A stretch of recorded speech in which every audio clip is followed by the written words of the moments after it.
Les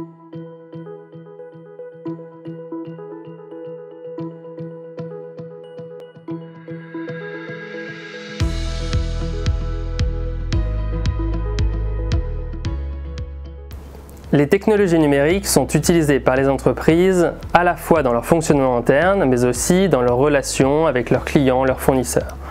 Ces technologies numériques contribuent au gain de productivité car elles permettent aux entreprises d'automatiser un certain nombre de tâches, mais aussi de mieux prévoir la demande, donc de mieux prévoir leur stock, et enfin d'accéder à des marchés plus larges, ce qui favorise la concurrence. Empiriquement, on estime que les technologies numériques ont permis des gains de productivité de l'ordre de 0,5 points par an entre le milieu des années 90 et le milieu des années 2000.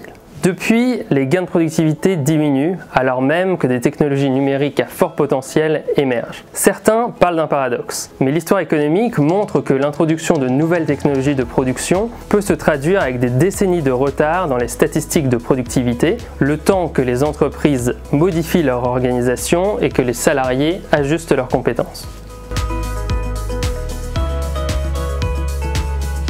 En premier lieu, l'État a vocation à encourager le déploiement des infrastructures permettant l'utilisation des outils numériques. C'est le très haut débit ou encore la 5G. Mais une politique de soutien à la numérisation est nécessairement multidimensionnelle. Il convient de mettre en place un ensemble cohérent de politiques. Cela passe notamment par un soutien à la recherche et l'innovation, l'enseignement et la formation. L'État peut également accompagner directement l'investissement en numérisation des entreprises, notamment des petites entreprises qui méconnaissent parfois le potentiel de ces technologies et sont contraintes financièrement. Ces enjeux spécifiques expliquent pourquoi les TPE ont accumulé un retard dans leur numérisation. On estime qu'environ un tiers des TPE disposaient d'un site internet avant la crise sanitaire, contre 68% des plus grandes entreprises. Lancée fin 2018, la plateforme France Num s'inscrit dans cette logique.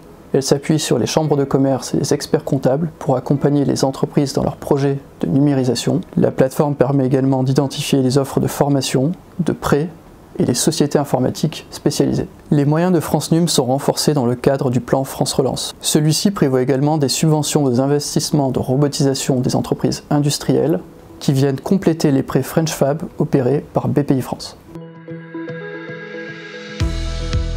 D'habitude, l'analyse économique met plutôt en avant les bénéfices des technologies numériques sur le potentiel de l'économie à long terme.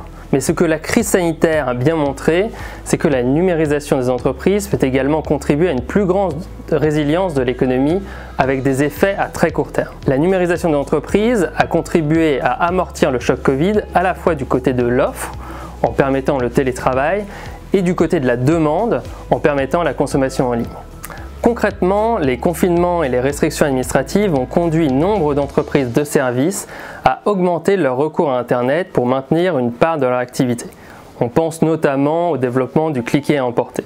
Et en miroir, nombre de ménages ont tourné leurs demandes vers des offres plus dématérialisées. Empiriquement, l'analyse économétrique que nous avons conduite dans notre étude montre que les petites entreprises du commerce de détail qui avaient la possibilité de vendre en ligne ont subi une perte de chiffre d'affaires pendant le premier confinement, environ 25 points de pourcentage inférieurs à leurs concurrentes qui n'avaient pas cette possibilité.